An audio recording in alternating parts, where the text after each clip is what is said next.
Hola a todas y a todos. Continuamos con nuestro ciclo de diálogos, comunidades imaginadas, las universidades posibles, organizado por el programa de contenidos transversales acreditables de grado de la Facultad de Humanidades y Artes de la Universidad Nacional de Rosario.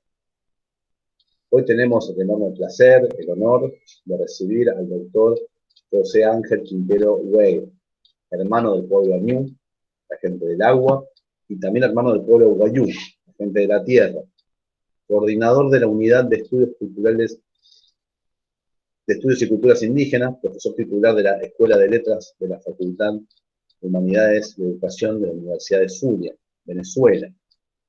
José Ángel además es novelista, cuentista, ensayista y ha publicado una decena de obras.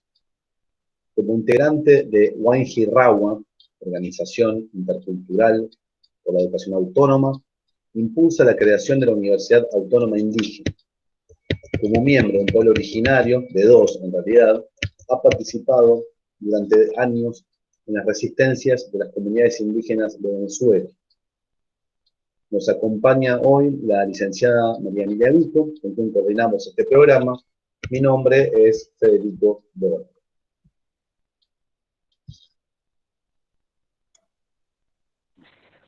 Profesor, bienvenido al ciclo. Para nosotros es un honor muy grande que usted nos acompañe.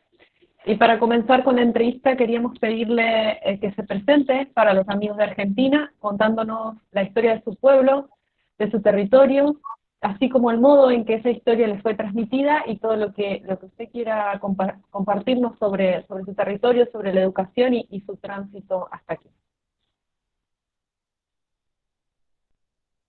Ya.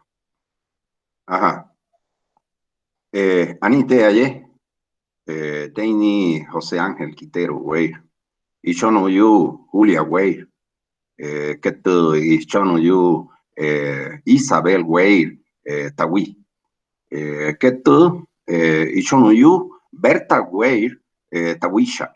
Que tú, para año, Tawishkar, Victoria, Espinayu. Callauyu, Jurcujaña. Les dije en lengua añú que heme aquí que yo soy José Ángel Quintero Weir, pero que soy hijo de Julia Weir, que es hija de Isabel Weir, mi abuela, que es hija de Berta Weir, mi bisabuela, que viene siendo hija de la más antigua, que es Victoria de Pinayú. Lo hago así porque esa era la costumbre. Cuando uno se presenta ante unas personas que ve por primera vez, tiene que decir la genealogía de las madres y de las abuelas que vienen antes. Porque estamos en presencia, o nosotros nos hacemos presentes, pero es por las abuelas. De tal forma que las abuelas, la mujer o las mujeres son las huellas de la comunidad. Ese es un principio fundamental, pues, dentro de lo que era la cultura añú. Y digo que era, porque en la actualidad la cultura añú está prácticamente en proceso de extinción. Son muy pocos los hablantes, de hecho, apenas unas 3 o 4 personas hablamos la lengua, y la hablamos porque la tenemos en la memoria, pero que ya no se practica en la cotidianidad, en la vida común de la comunidad no existe. Y eso no se da, es un largo proceso de pérdida de la memoria, de pérdida del territorio.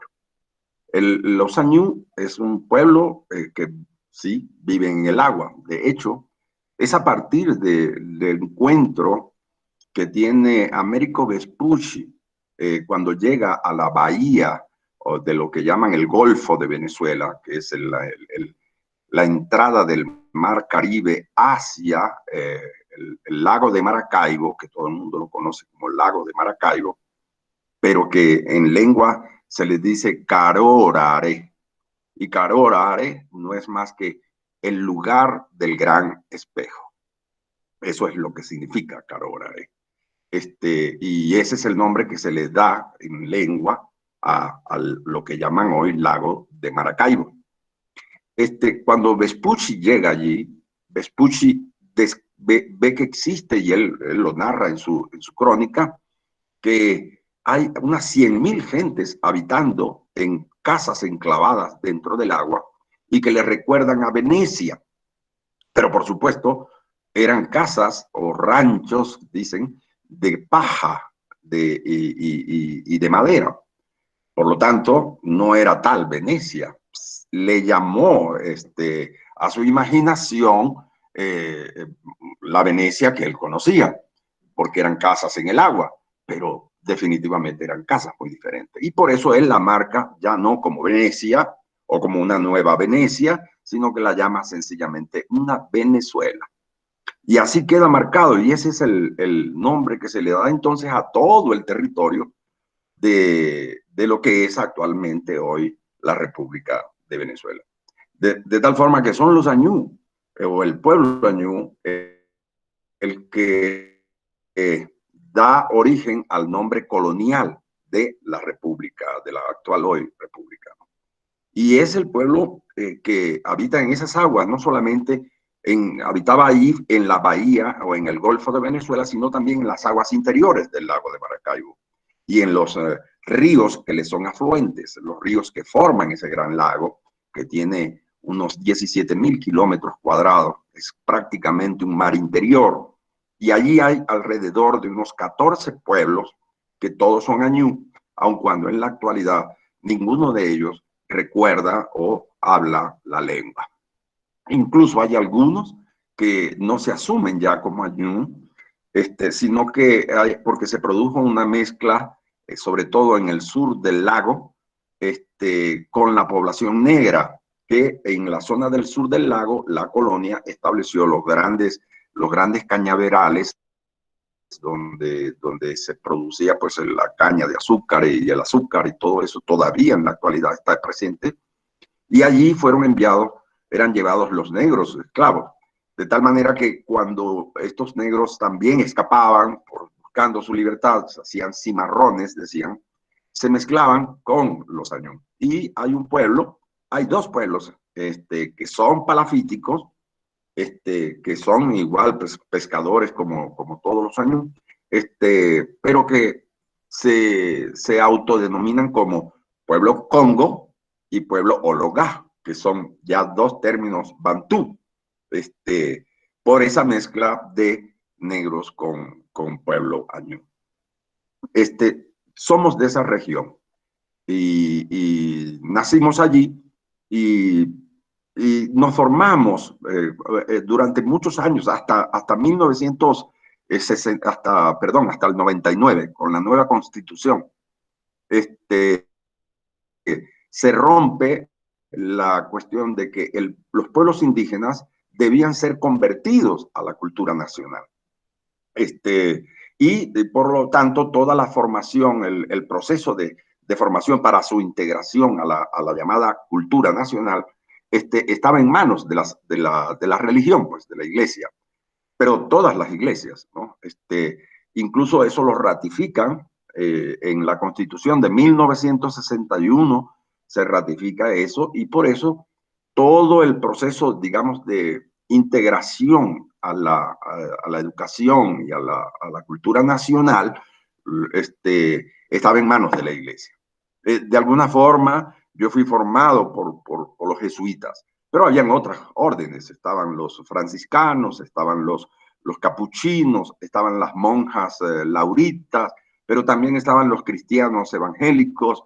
Incluso en los años 70 tuvo gran fuerza la presencia del Instituto Lingüístico de Verano norteamericano, en presencia sobre todo en las poblaciones indígenas de la parte sur oriental de Venezuela, que es la Amazonía venezolana, en donde hay alrededor de 28 pueblos indígenas diferentes, ¿no? nosotros nos formamos con un sector de los jesuitas, porque también los jesuitas también tienen sus grupos. De alguna forma yo tuve la suerte de estar o en relación con el sector de los jesuitas, digamos, más progresistas o más que posteriormente entraron en eso que llaman la teología de la liberación, etcétera, ¿no? Que tenía gran presencia en Venezuela y en Colombia. Bueno, está el caso del padre Camilo Torres en Colombia, en fin, ese grupo y toda la gente de Pablo Freire, etcétera. Tuvimos esa oportunidad de tener esa relación.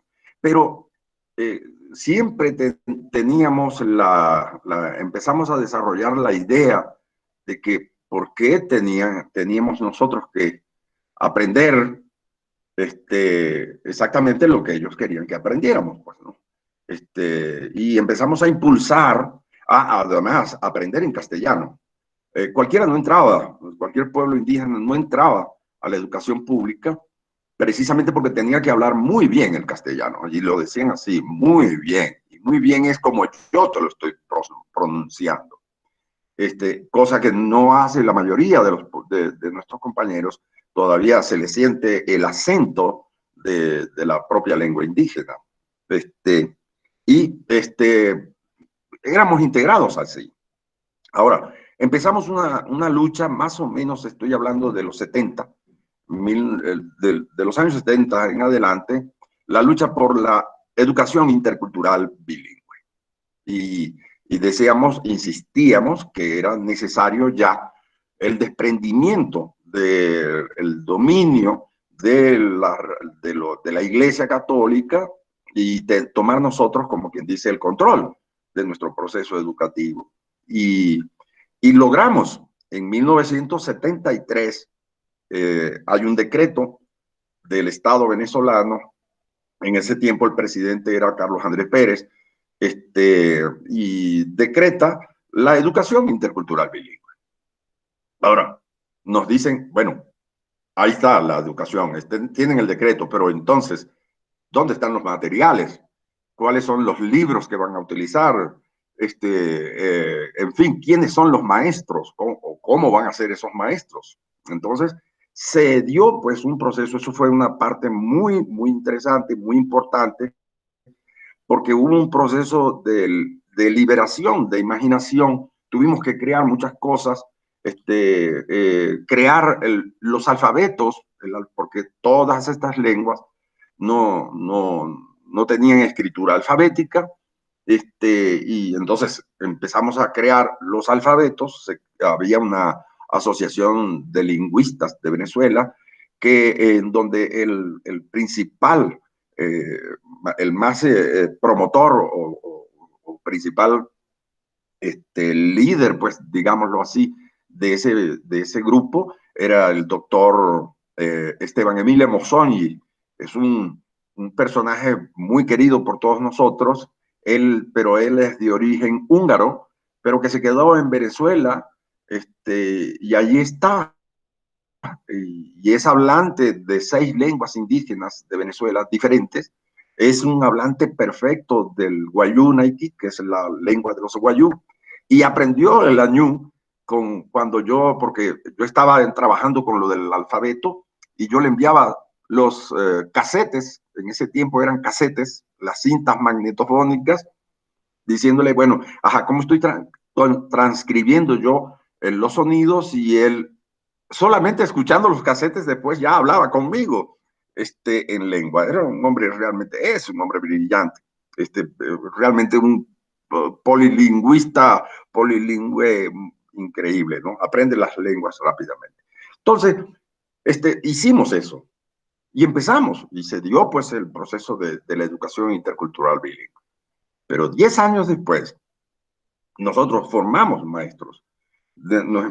Empezamos a dedicar a formar maestros para que dieran las clases. Pero el Estado nos ponía como condición que no podíamos variar el programa. Es decir, el programa y los contenidos del proceso de educación no podían ser variados, era lo que el Estado definía. Y 10 años después, nosotros incluso aceptamos eso y lo lanzamos. Y 10 años después empezamos a hacer el balance. Y el balance fue aterrador para nosotros, porque nos dimos cuenta que de alguna manera nos estábamos convirtiendo nosotros en los colonizadores de nosotros. Vale decir, en la medida en que lo que hacíamos era repetir la forma de conocer y los conocimientos que la cultura occidentalizada nacional imponía como el camino del conocer, definitivamente, pero lo hacíamos nosotros en lengua, lo que hacíamos era traducir aquello y introducirlo en las comunidades en las propias lenguas. Entonces, nos convertimos prácticamente en la continuidad del colonialismo, pero haciéndolo nosotros. A partir de ese momento entramos realmente en crisis. Una crisis una crisis, digamos, conceptual, incluso existencial. Para algunos fue terrible darse cuenta de eso, incluyéndome, pero decidimos entonces qué hacer, cómo responder a y cómo asumir autocríticamente lo que hemos hecho, pues, ¿no? Y siempre lo digo porque es la historia, es la verdad. Y como es la verdad de lo que hemos hecho, entonces tenemos que empezarlo a reconocer para precisamente superarlo. Y empezamos a pensar entonces que no se trataba ya solamente del problema de la interculturalidad, porque la interculturalidad, hasta ahora, lo que ha funcionado es para eso, porque es una interculturalidad donde todavía el que está por encima es el otro. No es una interculturalidad pareja, no es un intercambio, no es una forma de compartir, sino que es más bien, bueno, interculturalidad, ya ahí sencillamente se llama la continuidad del proceso de dominación y de colonialidad a partir de los propios pueblos indígenas y sus propias culturas. Entonces, empezamos a hablar a partir de ese momento de la educación propia. Ya no hablábamos y autónoma, educación propia y autónoma. Propia porque cada pueblo es diferente.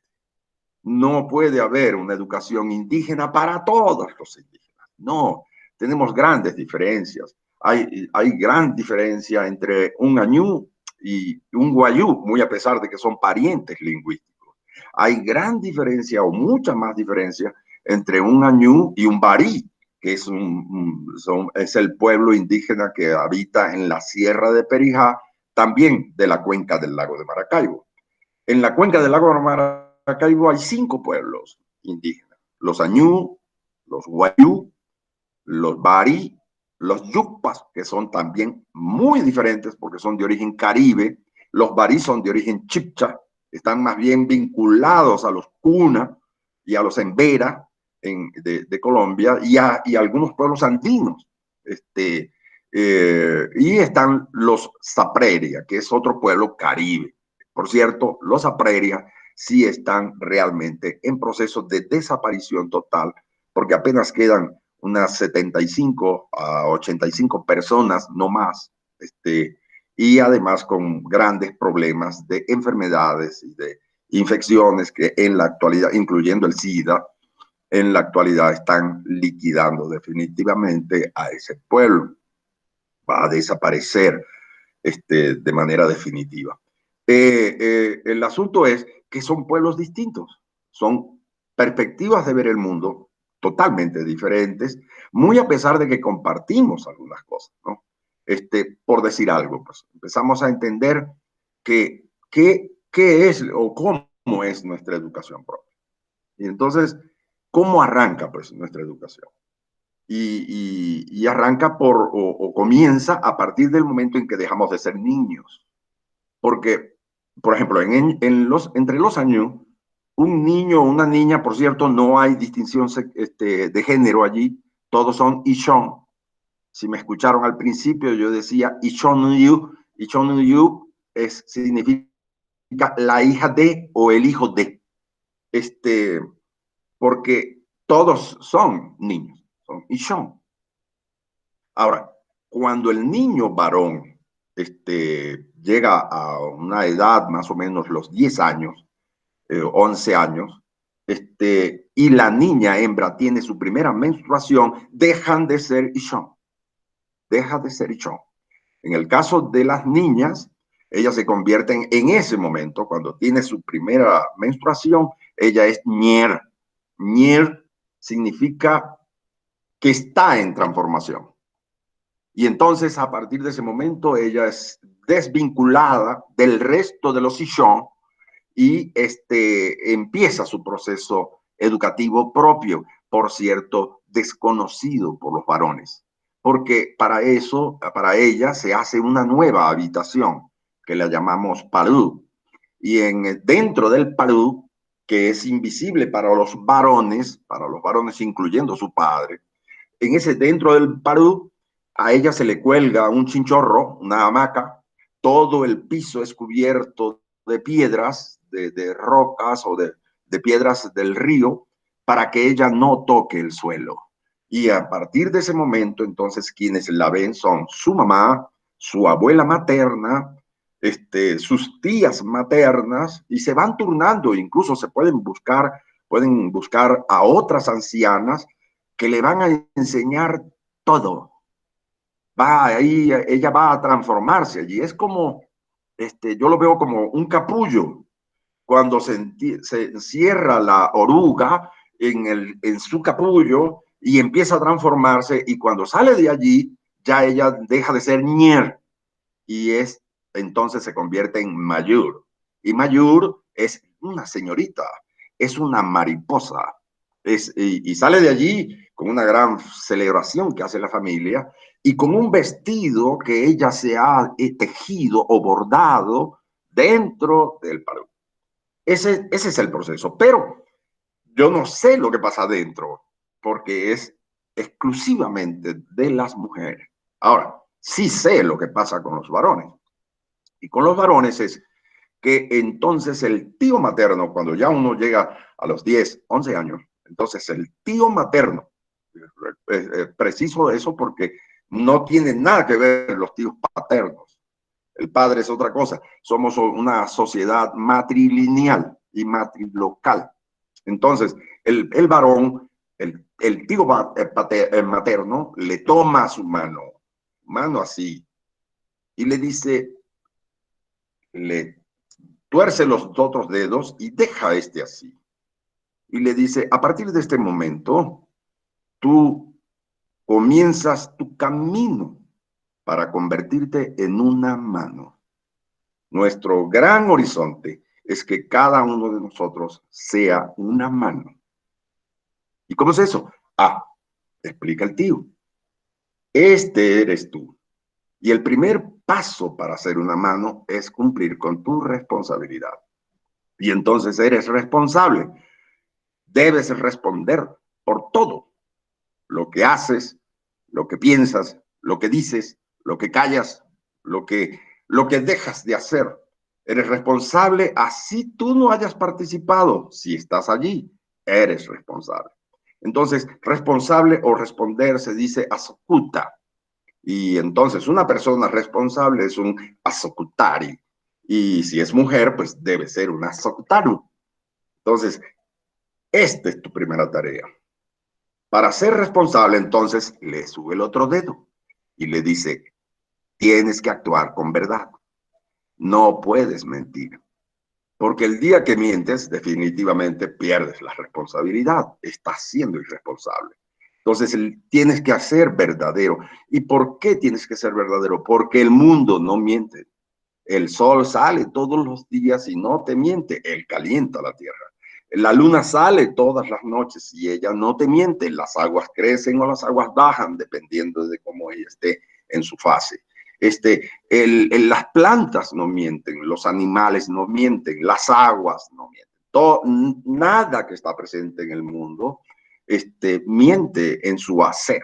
y por lo tanto tú no eres superior a ninguno de ellos. Tienes que hacer y actuar con verdad para ser responsable. Si haces eso, entonces le sube el otro dedo y le dice, este es el dedo de tu corazón. Y este es una persona que es responsable y es verdadera, es una persona que tiene corazón. Es una persona que se puede confiar. A eso le decimos Keishi. Y Keishi es eso, el que tiene corazón en sus actos, en su manera de pensar y de actuar. Es una persona confiable. Es una persona que todos pueden confiar porque saben que va a responder, porque saben que actúa con verdad. Entonces, esa persona que es confiable, porque la confianza es lo que hace a la comunidad. En el momento en que empezamos a perder la confianza entre nosotros, definitivamente la comunidad se ha roto, se pierde. Y es lo que actualmente sucede en muchos de nuestros pueblos. La confianza se pierde, se pierde la comunidad. Porque actuar con verdad es lo único que te hace ser confiable. Ya cuando estás así, le dice el tío, entonces sí eres un hombre que está en la capacidad de actuar autónomamente. A eso le decimos aurei. A aurei lo que significa es alguien que es capaz de dar aliento a los otros. Es capaz de alentar la vida de los otros. Porque no actúas para ti mismo, sino que actúas para alentar la vida de la comunidad, la vida de tu familia, la vida del espacio en donde estás, la vida de la naturaleza y del mundo en donde estás. Entonces, aurei, este eres tú. Y puedes formar entonces, puedes pedirle a una mujer que viva contigo, puedes pedir o puedes crear una nueva familia, puedes impulsar proyectos y cosas, lo que tú quieras hacer. Este eres tú siendo autónomo porque eres confiable, porque eres verdadero y porque eres responsable. Y entonces, ya luego te pones viejo. Y por eso este es el más chiquito, porque cuando uno va envejeciendo, va bajando el tamaño de su cuerpo.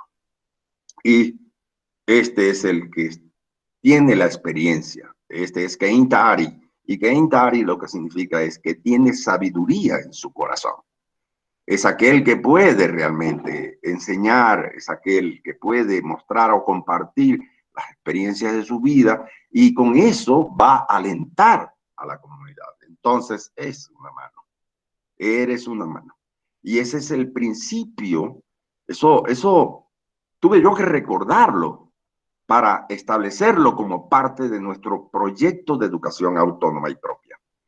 Eso lo habíamos perdido. Y este es el horizonte ético de nuestra cultura o de nuestra comunidad. Es el horizonte al que apuntamos. Ahora, ustedes verán que yo tengo es una mano, pero resulta que tengo dos.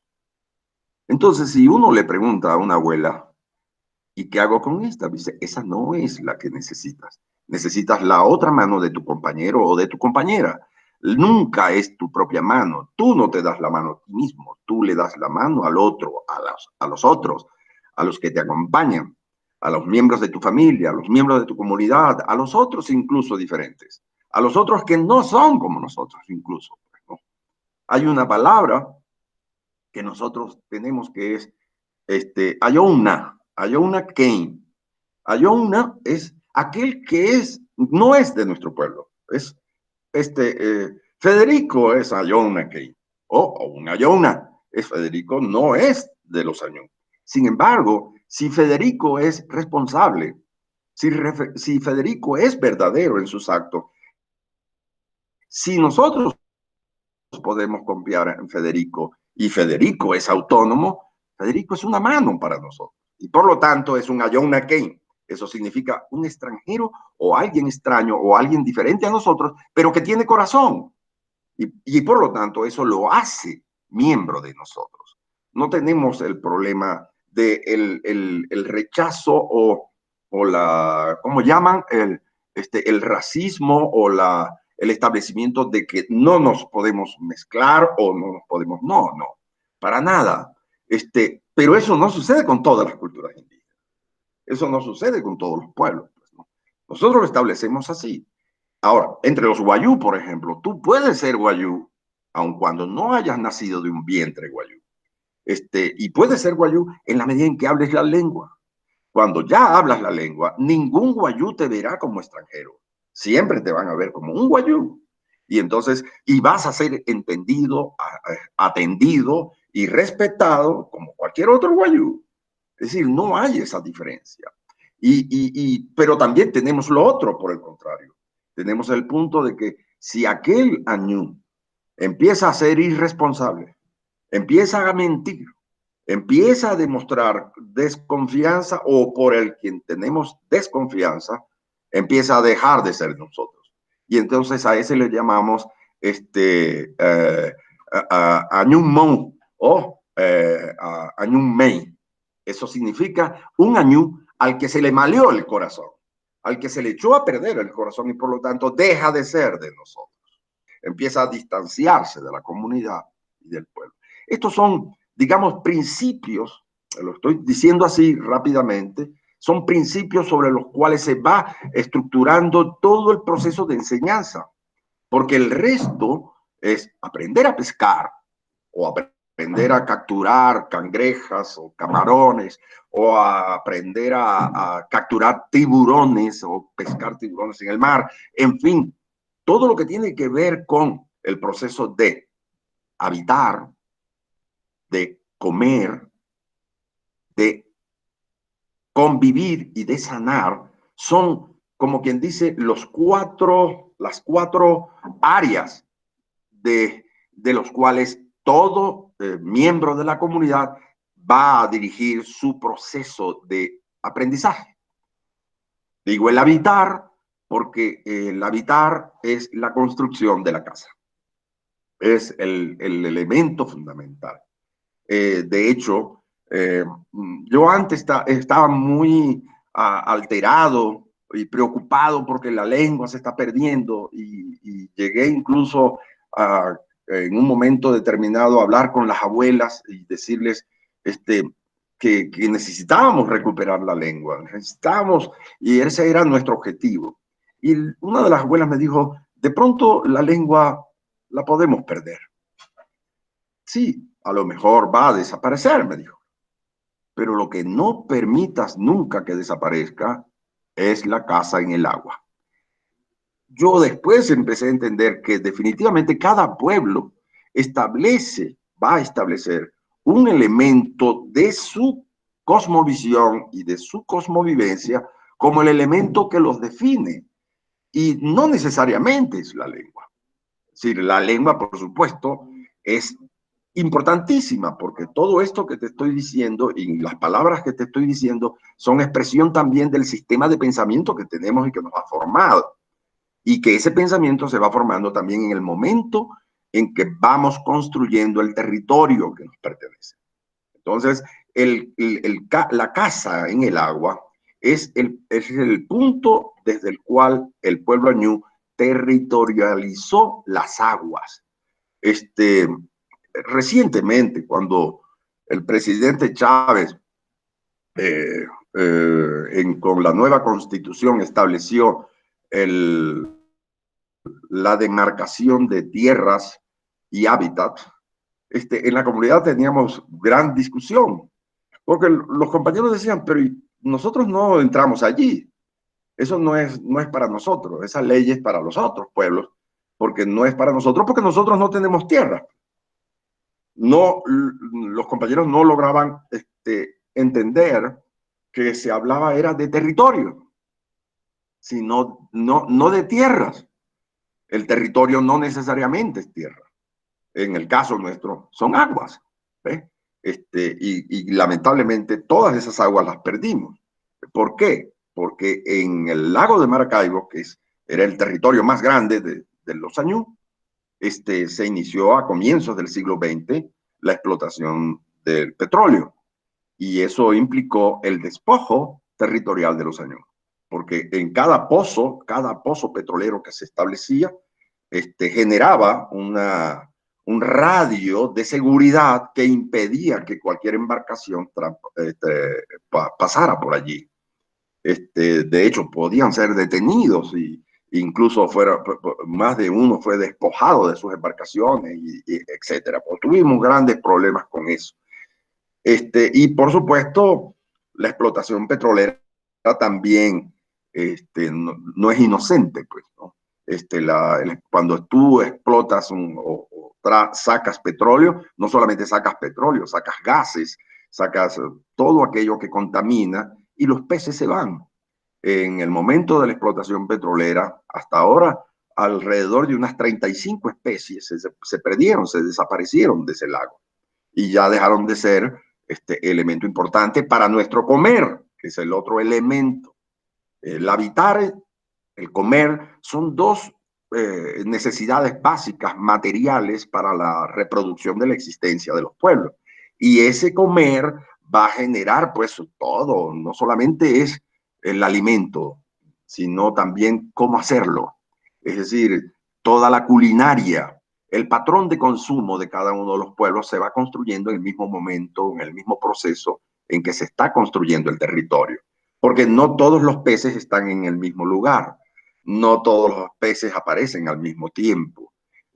Cada especie va a tener su lugar-tiempo donde se hace presente y por lo tanto la comunidad genera el conocimiento para hacerlo. Tú no vas a atrapar a un tiburón, por ejemplo, con una red común.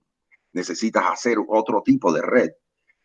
No vas a atrapar de pronto a un cirulo o a un bagre gigante del río, no lo vas a atrapar con un anzuelo cualquiera, tienes que hacerlo de tal manera que resista a la resistencia del animal. En fin, estoy hablando de que el proceso de territorialización se va a convertir en el proceso que va a impulsar la creación de todos aquellos conocimientos, instrumentos, tecnologías, herramientas que vamos a necesitar. Eso es para el comer, pero también estamos en relación con el mundo y con la naturaleza y por lo tanto estamos sujetos también a enfermar, a tocar aquello que no debemos tocar o a consumir aquello que no debemos consumir y generamos entonces la enfermedad. Aun cuando la enfermedad para nosotros también tiene otra implicación más bien espiritual. En la medida en que estás mal de tu espíritu, estás sujeto a enfermarte. De hecho, el inicio de toda enfermedad para nosotros es la desarmonía o la pérdida de balance de tu propio espíritu o con tu propio cuerpo. Y entonces ahí estás sujeto a que cualquier entonces elemento te pueda generar fiebre, generar vómitos, generar pues la enfermedad. Pero eso tiene atención y la atención está en el mismo territorio. Las plantas, los animales, etcétera, que están presentes en el territorio porque todo lo que está presente en el mundo tiene su complemento. Es como nuestra mano. Nuestra mano es una, pero necesitamos el complemento. ¿Y cuál es el complemento? La mano del otro. Esos principios son los que con los que empezamos entonces a diseñar entonces nuestro propio proceso de educación o nuestro proceso de enseñanza y de aprendizaje que en lengua se dice cuando buscábamos la palabra educación, no existe como tal, pero sí tenemos atillera. ¿Y qué es atillera o atallera? Atá es saber, es conocer. Y yera es algo que sucede entre dos. Entre dos. Cuando yo digo atillera, es el saber entre dos o el conocer entre dos. Y eso se trata de lo que se trata es que yo tengo una experiencia y te la muestro, ¿verdad? Y entonces cuando te la muestras, si tú no la conoces, has aprendido o has visto lo que yo he mostrado, pero entonces tú me respondes con tu propia experiencia. Entonces, eso es como hemos venido armando o articulando lo que llamamos nosotros la educación propia y autónoma. ¿Por qué autónoma? Porque en verdad no queremos, no tenemos nada que ver con el sistema educativo formal, público. No quiere decir con esto que negamos todo, pues no. Sencillamente necesitamos recuperar la forma en que nos formamos. Necesitamos recuperar nuestro mismo proceso de conocer y de producir conocimientos. A eso le llamamos ayunca, eiñaru. Ayunca pudiéramos traducirlo como pensar. Pero pensar para nosotros no es con la cabeza, sino con el corazón. Y entonces, ese es ayunca, es como que poner sobre la superficie aquello que te preocupa, aquello que te conmueve o desconoces. Ayunca es eso. Y entonces, como lo pones frente a ti, entonces lo estás, como quien dice, analizando. Pero eñar es pensar entonces en el hacer o dentro del hacer. Eña significa, o nosotros lo podemos traducir como hacer, aun cuando está conformado por dos términos. Ei, que para nosotros ei es aliento, es espíritu, puede darte para decir in es corazón. En todo caso, ei es aquello que te anima, es lo que anima o que da ánimo también. Y ña es hogar. De tal manera que todo lo que hacemos siempre tiene que estar en función de alentar o alimentar o animar el hogar. Y el hogar no nos referimos solamente a nuestra casa, sino también a la comunidad y al mundo, que es la gran casa que habitamos. Te he dicho esto porque esos son los principios, digamos, los ejes fundamentales sobre los cuales empezamos a diseñar entonces esto que llamamos la UAIN. La UAIN es la Universidad Autónoma Indígena. Y lo llamamos universidad porque siempre me han preguntado eso. ¿Por qué universidad? Si eso es un término colonial, qué sé yo, y todo lo demás. Y entonces decimos, no es porque queremos parecernos a eso, porque de hecho no lo somos. Pues. Es una universidad que no existe como infraestructura. De hecho, la única infraestructura que tenemos es una oficina que la Universidad del Zulia nos permite, pero es para reunirnos, porque realmente nuestro proceso se da estrictamente en los lugares donde se está, es decir, en el hacer, en el hacer. Si vamos a dar, no damos clases, no damos clases, sencillamente participamos de experiencias, mostramos experiencias y esas experiencias son compartidas con los participantes, con los compañeros y ellos, por supuesto, establecen sus propias experiencias y generan sus propias experiencias y a partir de allí es que entonces empezamos a poder decir que generamos algún conocimiento que es específico para la problemática que en el momento se está planteando, ¿no? En este momento, por ejemplo, el gran debate es que tenemos problemas de alimentación. ¿Por qué? Porque todo nuestro patrón de consumo fue alterado. Ya no consumimos lo que consumíamos, sino lo que nos dicen que debemos consumir. Y mucho más en Venezuela en este momento, en donde prácticamente buena parte de la población está dependiendo de lo que el gobierno puede llevar en unas bolsas que llaman CLAP o cajas, ¿no? Pero es lo que el gobierno da. Hay cajas de esas en donde yo he visto que de pronto van 5 kilos de arroz y 5 kilos de pasta. Y ya hay 1 litro de aceite. Y entonces, eso no es alimentar. Eso es sencillamente comer para llenar la panza pero no te estás alimentando.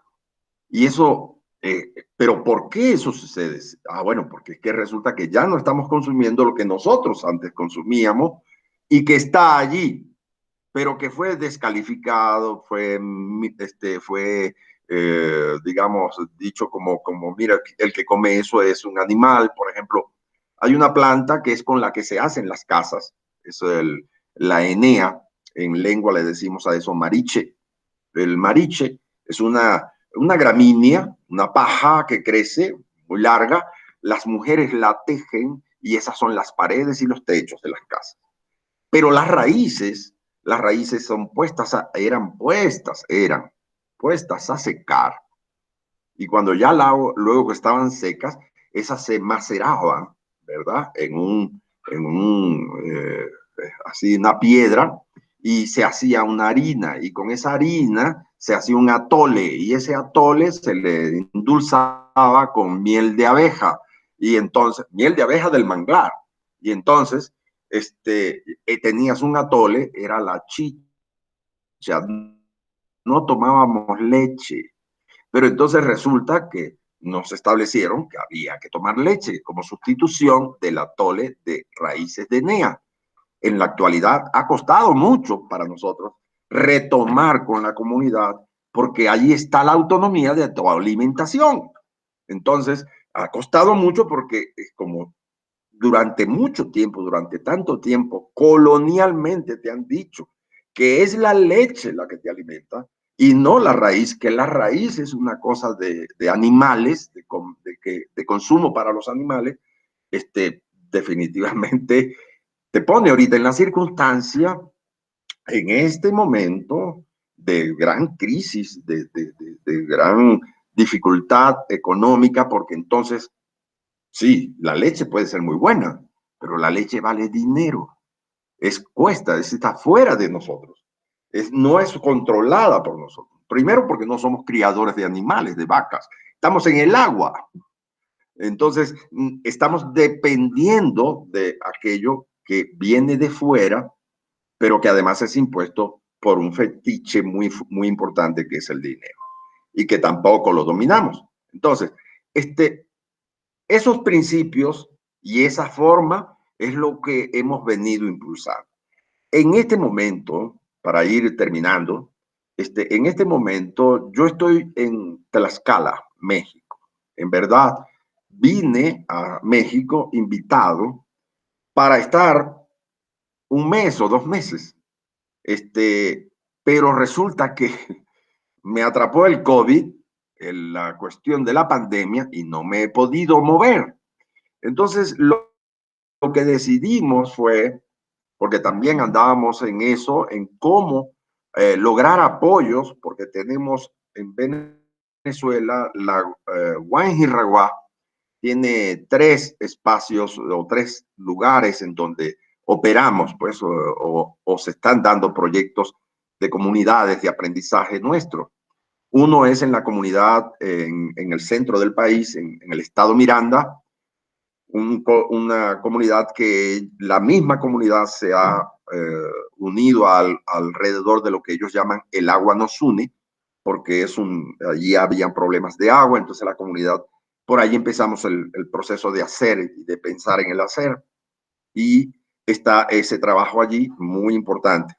Pero también en la zona de la Guajira, en Venezuela, en el occidente, en La Guajira, en el municipio que llaman Mara, ahí hemos creado o se ha creado por la comunidad lo que llaman la Casa de Nosotros.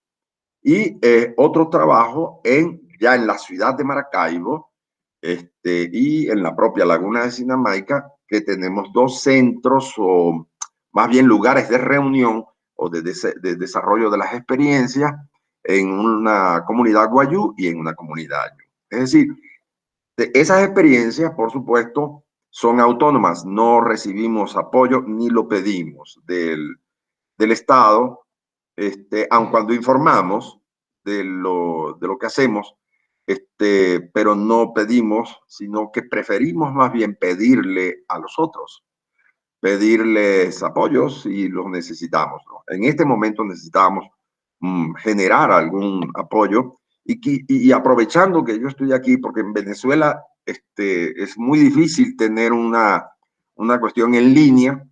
¿Por qué? Porque no hay certeza de la electricidad ni del internet. Es decir, no podemos hacer eso. Entonces, aprovechando que estoy yo aquí, hemos lanzado la WAIN en línea. La WAIN tiene, digámoslo así, tres programas o tres cursos. Vamos a llamarlos cursos, aunque no nos gusta tampoco. Pero vamos a decir, tres cursos básicos. El primero es el que llamamos cartografías de la memoria. ¿Por qué cartografías? Porque ya les he dicho, cada pueblo, una cultura, es su territorio. No hay culturas sin territorio. Incluso nosotros cuestionamos el concepto de nomadismo, porque ese concepto de alguna manera es impuesto para determinar o para imponer el concepto de propiedad sobre la tierra. Es decir, si tú no estás en el lugar, yo puedo apropiármelo. Pero resulta que para nosotros no es así. Tú no vas a estar todo el tiempo en el lugar, porque los lugares son también tiempos. Las especies no aparecen o no están todo el tiempo en el mismo lugar. Ellas también se desplazan. Todo está en movimiento. No puedes establecer ese criterio de que esto es fijo. Y por eso Occidente sí cuadricula las tierras, y las cuadricula porque el principio fundamental que eso lo establecieron los romanos en su periodo de expansión, el concepto de propiedad de la tierra. Nosotros no somos dueños de la tierra, le pertenecemos a la tierra. Y entonces no podemos establecer ese criterio. Entonces, ese principio de que toda cultura es cultura y se hace cultura como tal en el momento en que territorializa un lugar. No existen culturas sin territorios. A partir de allí, entonces, establecemos el principio de que ese territorio tiene una memoria. Ese territorio, aprendemos el territorio en la medida en que aprendemos su memoria. Y nuestra memoria se va constituyendo a partir de eso. Entonces, cuando hablamos de cartografiar nuestra memoria, es de establecer, porque los mapas los tenemos, aun cuando no los pongamos en dibujos, tenemos el mapa de nuestros desplazamientos, el mapa de nuestro cuerpo, porque nuestros cuerpos son la expresión de ese propio territorio, de ese mismo territorio. Y ese curso para nosotros es fundamental. ¿Y cómo se construye? A partir de lo que te he dicho. Uno, el habitar, la construcción del habitar, del comer, del sanar y del convivir. Eso va a estar guiado además por el principio de la perspectiva de ver el mundo, a lo que nosotros llamamos eirare, que es la manera en que vemos, sentimos y nos relacionamos con el mundo. Y por último, eso está guiado u orientado hacia el horizonte ético, que es ser una mano. Ese es el primer curso. El segundo curso es el de hacer en el pensar y pensar en el hacer. Eña, ayunkar o ayunka, eñar. Es decir, hacer en el pensar y pensar en el hacer es el ejercicio constante en la producción de conocimiento y en la manera en que conocemos al mundo. Nos relacionamos con el mundo y lo conocemos a partir de esa perspectiva de visión y a partir de esa memoria territorial. Ese es el segundo curso. Digamos que de hacer en el pensar y pensar en el hacer, vamos a ponerlos en términos de la academia occidental. Digamos que eso es nuestra epistemología y nuestra metodología de la investigación. Pongámoslo así para que nos entendamos. Y por último, el último curso es el de la pedagogía del nosotros.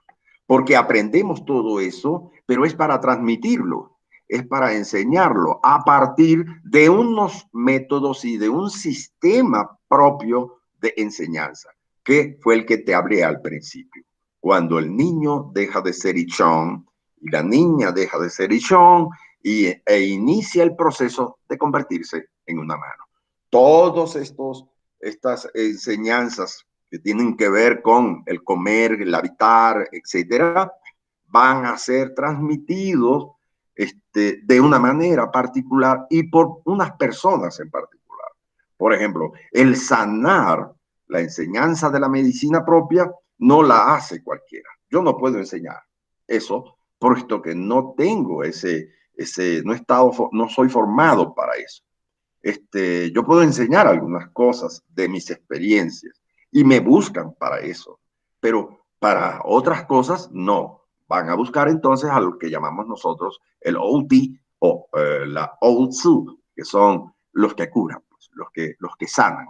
Y que lo primero que hacen es, prácticamente son los terapeutas nuestros, ¿no? Porque lo primero que hacen es ponerte a hablar y llamar a la familia para que escuchar la palabra de lo que él dice, que siente, etcétera, y luego los manda a abrazar a todos, porque el asunto es recuperar el balance, y el balance solamente lo recuperas cuando los demás te abrazan, cuando tú te sientes solo. Entonces, eso son formas ya de enseñanza que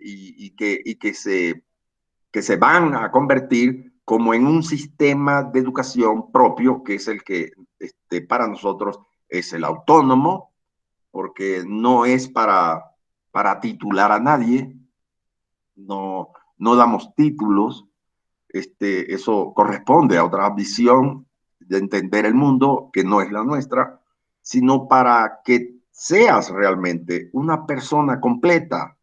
Una persona completa es aquella que es una mano, que es capaz de darle la mano a otro, no importa quién sea, no importa si es extraño o extranjero o si es miembro de nuestra comunidad. En todo caso, tienes que hacerlo porque partimos también, y con esto concluyo, de otro principio que llamamos OCOT.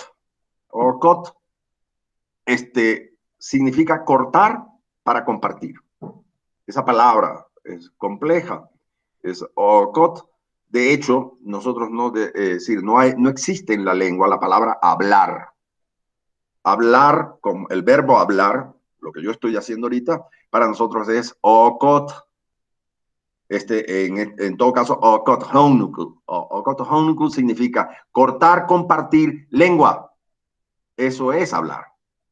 Y como estoy hablando con ustedes, entonces estoy diciendo piñón acot único. Estoy diciendo, estamos cortando y compartiendo lengua entre nosotros, porque nadie habla solo. Nosotros decimos que por eso, cuando en castellano decían, yo hablo o yo digo, eso lo hacen muchos los políticos. Nosotros decimos, ese es un loco, porque quien habla solo debe ser un loco, está sin gentes, está sin compañía. Para nosotros el cortar, compartir es permanente. El mundo se corta para nosotros en día y en noche. Se corta en estaciones, se corta en épocas, en verano, en invierno, en otoño, en algunos lugares. Para nosotros no, para nosotros es seca o lluviosa. En todo caso, se corta. ¿Para qué? Para compartirse con todas las comunidades, porque para nosotros todo es comunidad. Hay la comunidad de plantas, la comunidad de insectos, de animales, de peces y por supuesto de seres humanos. Pero no somos más que eso. Entonces, esos principios son los que guían a la Universidad Autónoma Indígena. Los transmitimos en estos 3 cursos y a partir de allí, cada quien, pues los participantes, deben continuar entonces con su proceso, porque no lo sabemos todo y no lo vamos a saber todo. Y además, no importa mucho no saberlo todo. Y es hasta bueno no saberlo todo. Entonces, somos una universidad que no tiene espacio físico, pero está andando. Somos una universidad que habla de lo específico, pero queremos que veas el mundo, el universo, porque estamos dentro de ese universo. Y entonces, esos son nuestros principios y la forma en que lo hemos venido desarrollando tanto en comunidades específicas como así en línea. Lo hemos hecho, ya terminamos el sábado pasado con un encuentro con lo que para nosotros también es esencial, es lo visionario.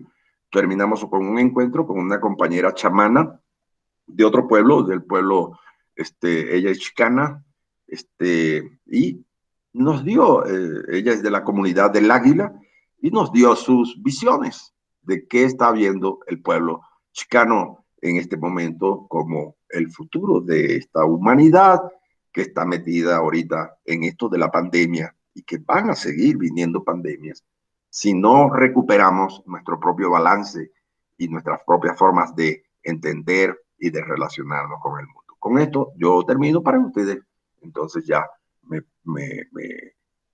pregunten, no sé, si vamos.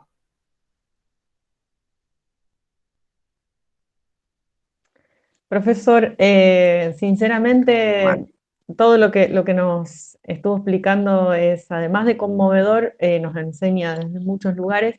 Muchas de las preguntas que que nosotros íbamos a hacerle, usted ya nos las fue de alguna manera construyendo, porque queríamos saber sobre el proceso de gestación de la universidad y la epistemología y los cursos que se estaban dando. Así que muchas de las cosas usted las fue respondiendo. A mí me surgieron algunas otras que que me permito hacerle desde una cosmovisión que está muy lejos, pero que nosotros tenemos mucho interés de conocer y de aprender.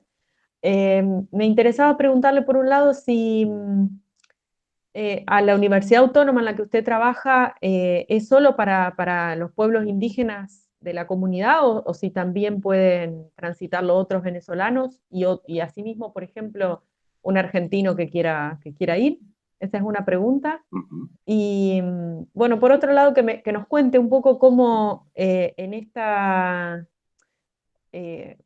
manera que no es de enseñar, sino de aprender, de un conocer juntos que ustedes aplican en territorio, cómo los afectó o cómo procedieron en la pandemia, ¿no? Durante este año, porque en un modo de aprender en territorio tal vez, bueno, se les dificultó. Me gustaría saber un poco eso. Bueno, es abierto a todo. De hecho, es para indígenas y no indígenas. Cuando iniciamos, lo iniciamos exactamente, se me olvidó ese detalle. Cuando iniciamos, lo iniciamos incluso en la Universidad del Zulia. Fue el primer espacio donde nos permitieron. Y a la Universidad del Zulia yo tuve que presentarles la propuesta a partir de un nombre que es totalmente distinto. Yo lo llamaba ahí diálogo de racionalidades, así lo llamaba, para que la universidad, por supuesto, entendiera de qué se trataba. ¿Y de qué se trataba precisamente? A la Universidad del Zulia, que es una universidad pública, nacional, es pública, ingresaban estudiantes indígenas, pero estudiantes indígenas que ingresaban con una desventaja enorme. Por ejemplo, los enviaban a carreras de manera automática, lo hacía el sistema. Ellos metían el nombre y el sistema lo ubicaba. Entonces, de pronto me conseguía con estudiantes, un estudiante guayú que nunca vio química, pero que lo metieron en ingeniería petrolera. Entonces, estaba enredado, pues no podía, ¿no? Y entonces generaba mucha frustración porque los muchachos abandonaban. Y así, era una cosa, ellos para la universidad era lo que el sistema hacía de manera lógica, pero definitivamente no estaba entendiendo, ese sistema no estaba en correspondencia con la visión del mundo de los estudiantes indígenas que entraban.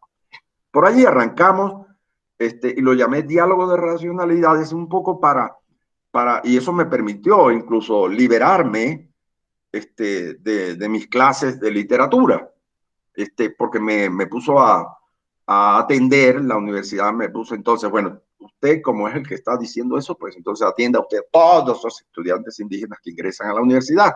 Y eran estudiantes indígenas de diferentes pueblos. Por ahí arrancamos en cuanto al diseño ¿no? O lo incorporamos. Y ahí se incorporaban estudiantes indígenas y no indígenas, porque se entusiasmaban. Porque, por ejemplo, en la ciudad de Maracaibo, no andan menos de unas 300.000 guayú en las calles, en el mercado. Te montas en el autobús y ahí están los guayú y hablan en su lengua y tal. Y entonces resulta que la ciudad no los conoce. Y tienen pues ideas muy prejuiciosas sobre eso. Y es una cosa antigua, ¿no? Antigua. Mi mamá me cuenta cómo a su tío, mi tío o mi tío abuelo, José Ramón Epinayú, ese era guayú, nunca habló castellano, nunca quiso aprender a hablar castellano y además era ciego. Y entonces, en ese tiempo, yo todavía me acuerdo que cuando yo niño, los niños en la calle veían a una guayú con su manta y le cantaban, había un cantito, pero que era muy racista, ¿no? Y se lo cantaban a las mujeres guayú en burla. Eso se ha mantenido a tal punto, ya no es tanto así, pero sigue habiendo el hecho de que tú te montas en el autobús y ahí están los guayú, pero no hablas con los guayú. Y como ellos hablan en su propia lengua, entonces la gente dice, estarán hablando mal de mí, están hablando, qué cosas estarán diciendo, en fin, hay una relación de división terrible y de incomprensión. Entonces, por allí también nos fuimos. Y por eso integramos a mucho, todo aquel que no es indígena, nos gusta que participe, porque es la manera de emparejarnos, es la manera de establecer realmente una relación intercultural en donde, bueno, mira, no somos los mejores, tenemos nuestros vicios, hemos adquirido vicios, no podemos culpar a nadie, recuerden, debemos ser responsables. Nosotros somos responsables también de muchas cosas de las que los otros, por las que los otros nos señalan o nos dictan, ¿no? Por decir algo, por ejemplo, y ese es uno de los grandes debates que siempre tenemos, que es lo que llaman la ley Guayú, que es una ley por compensación. Si alguien comete una infracción, se le exige a su familia, se le exige una indemnización. Y entonces eso se ha tergiversado al punto, y los mismos guayú lo han tergiversado, al punto de que ahora se le pide dinero a cualquiera. Tienes que dar tal pago, tienes que pagar tal cosa, ¿no? Pero eso no era así. Eso es precisamente, es la justicia restitutiva y que se hace en la comunidad cuando si yo cometo una infracción, un delito, pues, un agravio, la familia agraviada envía a mi familia, no a mí personalmente, sino a mi familia, envía lo que se llama un puchipú, es decir, un palabrero, alguien que va a plantear, oye, mira, ha pasado esto, un miembro de esta familia ha cometido este agravio, la familia afectada cree que es necesario establecer entonces un acuerdo para que esto no vuelva a pasar y una indemnización con respecto a eso, que no necesariamente es dinero, nunca había sido dinero. En la actualidad es así. Entonces todo el mundo, los criollos o los no guayú, siempre dicen, no, es que ese guayú te va a cobrar dinero, la sangre, pues no. Y eso no es así. Pero los guayú han contribuido a eso también. Entonces son responsables también. Entonces todo eso es parte de las relaciones que tenemos que nosotros generamos, y por eso nos encanta cuando participan gentes que no son indígenas, pues, ¿no? Son bienvenidos y al contrario. En este curso que dimos por internet, fue maravilloso, porque sí, habían indígenas, incluso de Estados Unidos, de Colombia, de Venezuela, de Perú, de Brasil, pero habían muchachas de Portugal, muchachas vascas, una muchacha vasca de Italia, de una zona que no me acuerdo, pero no es propiamente, es realmente una región particular. Y por supuesto de México y de Colombia, de Bogotá, en fin, pues gentes que no son indígenas, pues, y creo que eran la mayoría. Habían indígenas, pero no eran la mayoría eran no indígenas. Y bueno, compartimos todo eso. Lo que queremos es siempre insistir en que sí, eso sí, hablamos desde nuestra perspectiva y la ofrecemos no como la única, o como la mejor, sino que sencillamente es nuestra perspectiva de ver el mundo. Todos los pueblos lo hacen. Todos los pueblos tienen un lugar desde donde observan el mundo, desde donde se relacionan con el mundo. En el caso nuestro, por ejemplo, para los añú, el mundo es un gran ojo, es un ojo que nos ve, que nosotros vemos, pero que él nos ve también. Pero eso no lo piensan los barí, por ejemplo. Para los barí, el mundo no es un gran ojo. Y tenemos a veces discusiones así, pero muy sanas. Porque los barí dicen, no, eso es una locura lo que ven los añú. El mundo es una concha de una piña, dice. De una piña, porque ellos nacieron de la piña. Los barí dicen que ellos nacen de la piña. Cuando Seba cortó la piña en dos, dentro de la piña ya estaban dos barí, una mujer y un hombre con sus hijos. Y entonces esos son los que poblaron la sierra de Perijá, dicen ellos. Para los guayú, el mundo se forma de otra manera y ellos son hijos de Juyá, que es el lluvia, porque es masculino, el lluvia, y Ma, que es la tierra. Cuando Ma es preñada por Juyá, que llueve, cae sobre ella, de allí surgen los guayú. A través de un espíritu que dicen Amushe. Amushe es el que construye la vasija de barro, que es como el vientre de una mujer. Los guayú también son matrilineales y matrilocales.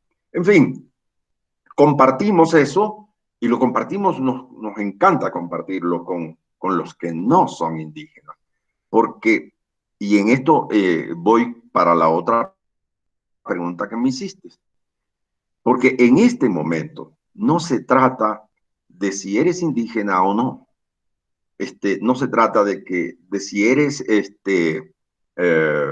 hija de vientre indígena o no. Se trata de cómo recuperamos nuestra relación con la naturaleza y el mundo, y en eso estamos involucrados todos. Sobre todo en este momento de la pandemia. ¿Cómo lo hemos hecho? En principio, dudamos de que sea necesario, aun cuando nos cuidamos, sea necesario no estar juntos. Al contrario, la enfermedad entra con mayor fuerza cuando estás solo y te deprimes, porque no puedes tocar al otro o porque no puedes ver al otro. Entonces, te deprime porque no es un problema de soledad ahorita. Al contrario, es un problema de compañía. Entonces, las experiencias que hemos tenido, que impulsamos, por lo menos en la casa de nosotros, en la zona de La Guajira, es precisamente comidas colectivas, reuniones colectivas, por supuesto, guardando lo que sí es, porque sí es necesario tomar pues, las precauciones.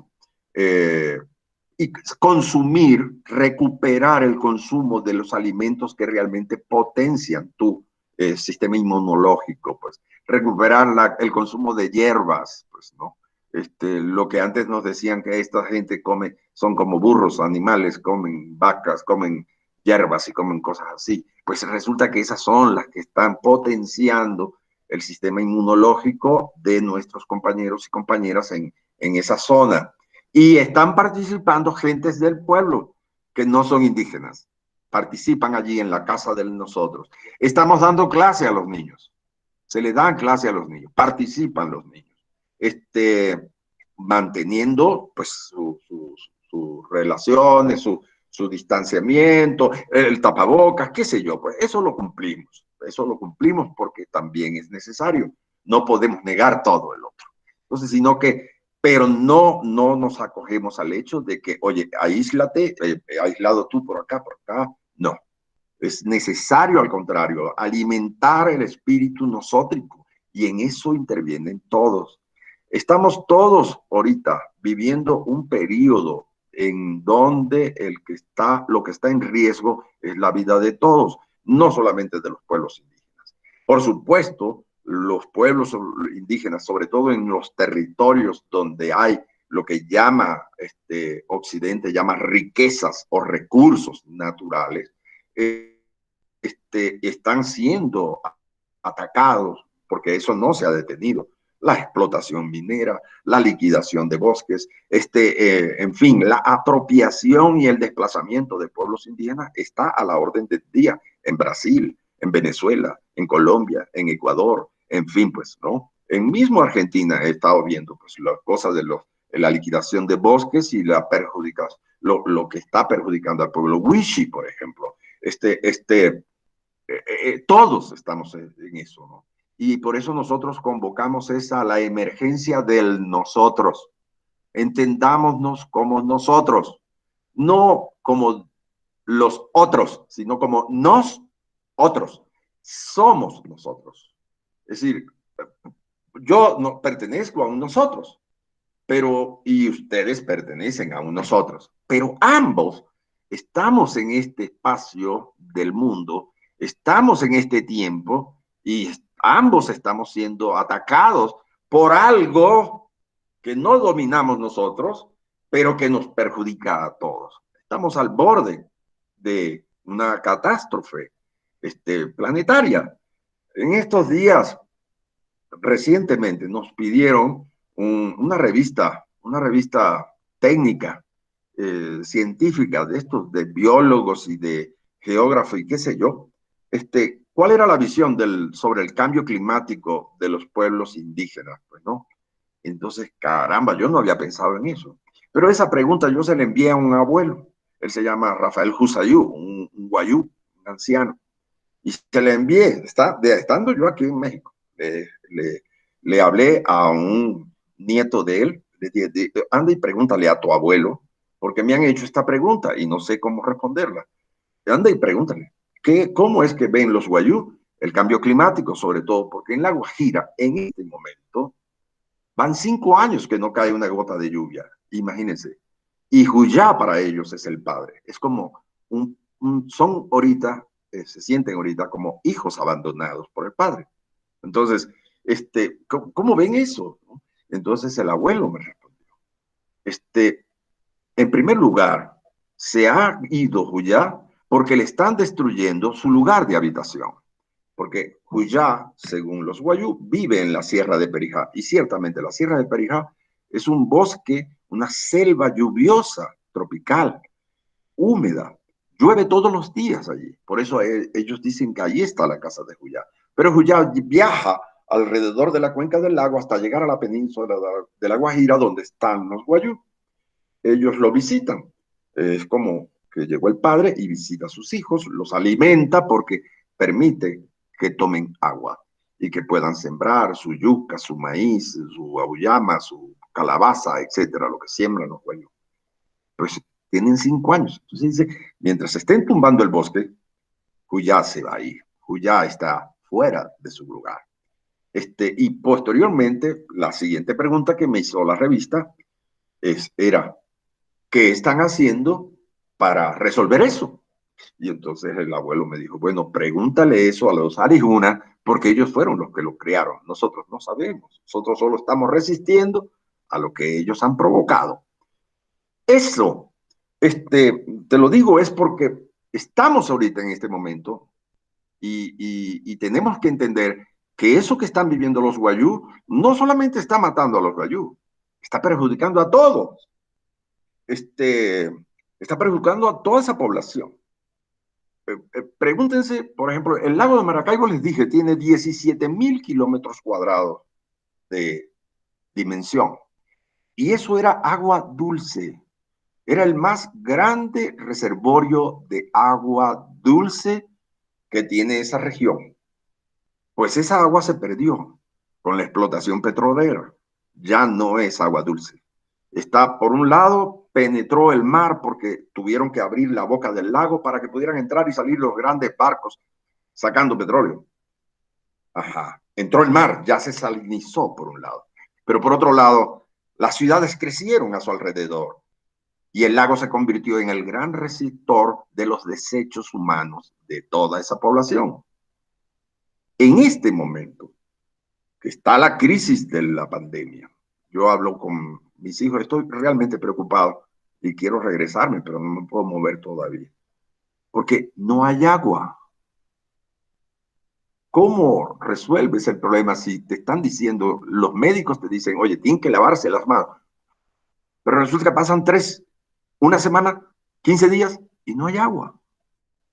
Entonces, es una cosa bien ilógica, irracional, bien absurda, que tú hayas liquidado el reservorio más grande de agua dulce como para darle agua dulce a todo el país, pero resulta que lo dañaste porque estaba sacando petróleo. Y ahorita, en este momento, ya ni siquiera hay gasolina. Entonces, se trata de que, perdón, el modelo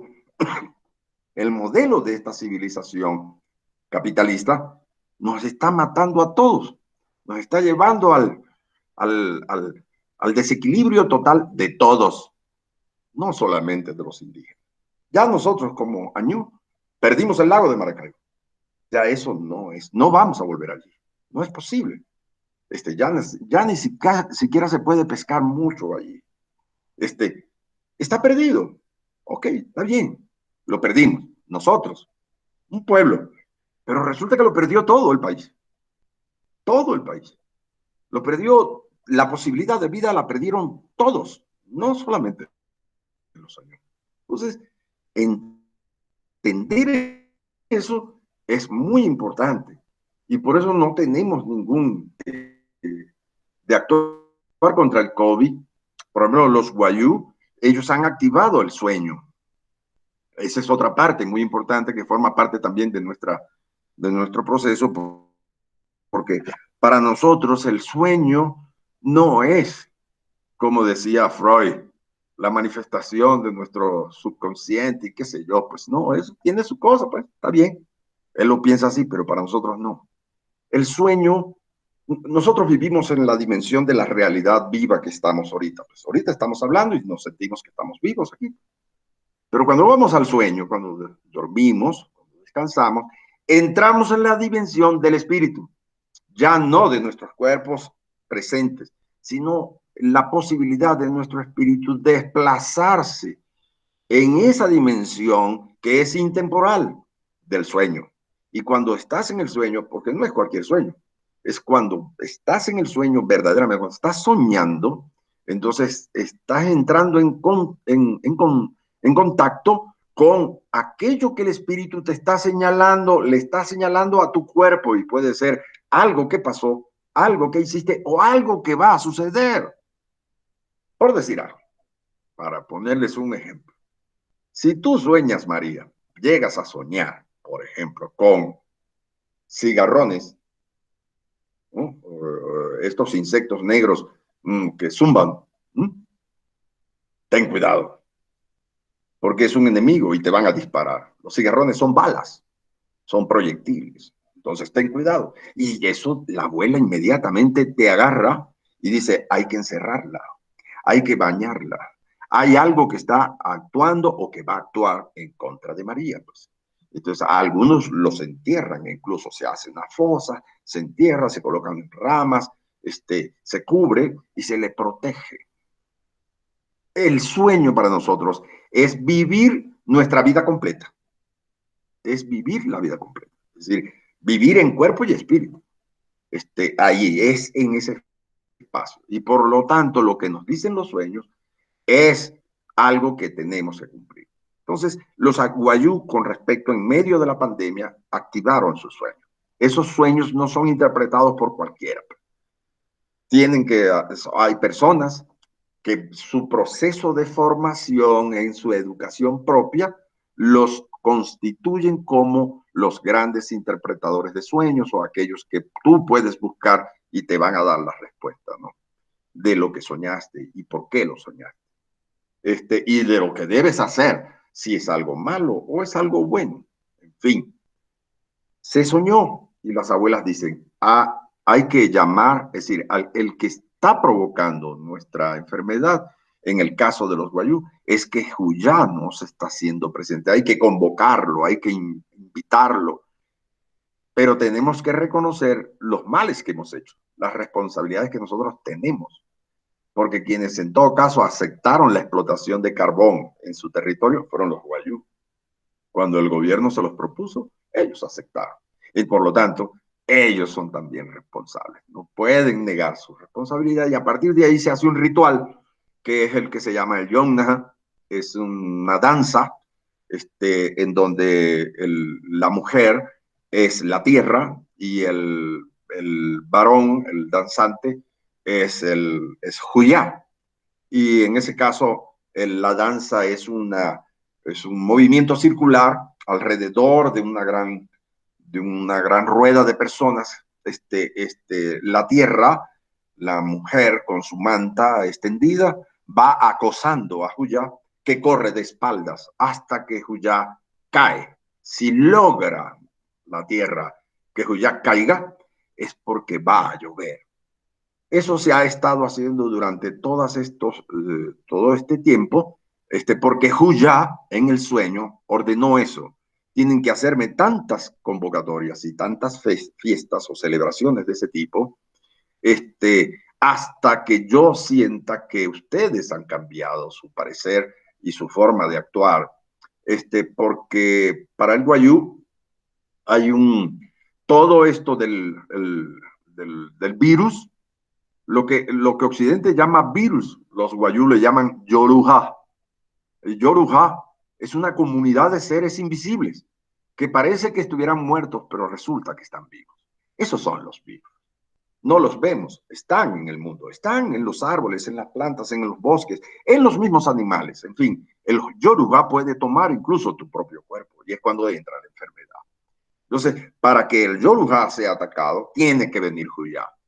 En el caso de los añú, no se llama Yorujá, le decimos Guanú.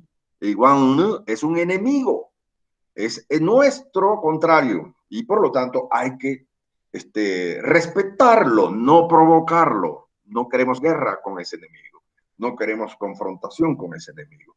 Y por eso evitamos los lugares en donde decimos, allí hay Guanú, no pasamos por allí. Evitamos. Ellos tienen su propio espacio territorial. ¿Qué es lo que hace? Que la sociedad occidental no respeta el territorio del Yorujá ni del Guanú, sino que lo interviene, penetra la selva, penetra, tumba árboles, derroca todo, porque para ellos sí es el problema de dominar la tierra. Y entonces los Yorujá se dispersan y los Guanú también se dispersan y entonces empiezan las pandemias. Nosotros ya hemos vivido, los abuelos siempre, ahora más, hemos conversado mucho y los abuelos dicen, es que ya vivimos la viruela y vivimos el sarampión y vivimos el dengue y vivimos todas las enfermedades que traen los arijuna, que le dicen los guayú, le dicen a los no guayú, le dicen arijuna. Arijuna es una palabra bien interesante porque arí es muela. Y juna es el verbo montar, es una muela montada. ¿Pero por qué? Porque eso eran los caballos. Para los guayú, el caballo y el jinete eran una misma bestia. Y entonces, pero lo que le veían del caballo eran las muelas cuando mascan el freno de metal. Y entonces llamaba su atención y decían, esta es una muela montada. Esos son los blancos para los guayú.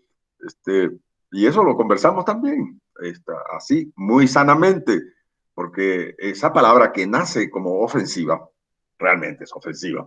Es la palabra que existe para la asignación. Entonces, el añú, el no guayú, los criollos, empiezan a entender, pero empiezan a entender que ellos, los que están ahorita, pues no son aquellos que llegaron, pues, ¿no?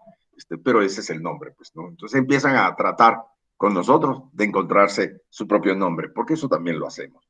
Nosotros podemos cambiar el destino, nosotros podemos cambiar nuestros nombres, ¿no? Yo me he conformado con los nombres que me dieron mis padres, pero en las comunidades nadie me llama José Ángel, ni nadie me dice Quintero Güey. Entre los Añú me dicen Guaruá, entre los Guayú me dicen Cayushi, entre los Bari me dicen Era Paxos.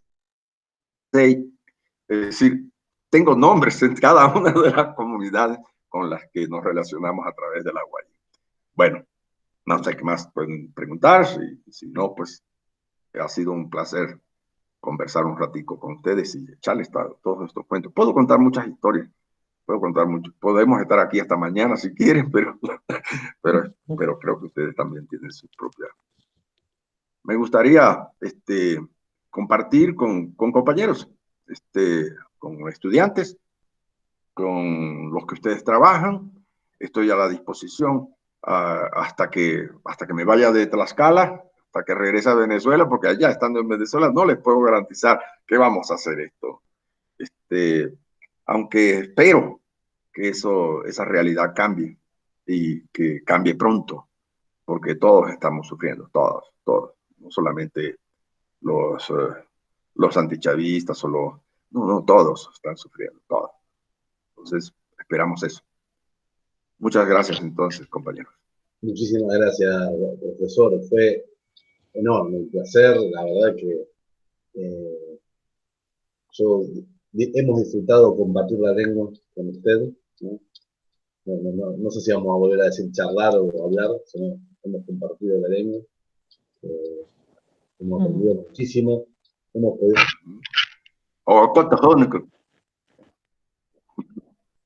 Y hemos podido conocer una perspectiva diferente, enriquecedora,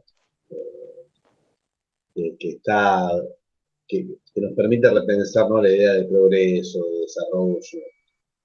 Así que le agradecemos muchísimo. Estamos a disposición. Sí, profesor. Le agradecemos mucho y seguramente nos volveremos a contactar para seguir compartiendo la lengua y aprendiendo un poco más de la cosmovisión que ustedes tienen. Muchísimas gracias, María. Muchísimas gracias, Federico. Y estamos a la disposición. Ustedes me escriben, ya nos recordamos. Un placer enorme, profesor. Gracias. Un abrazo.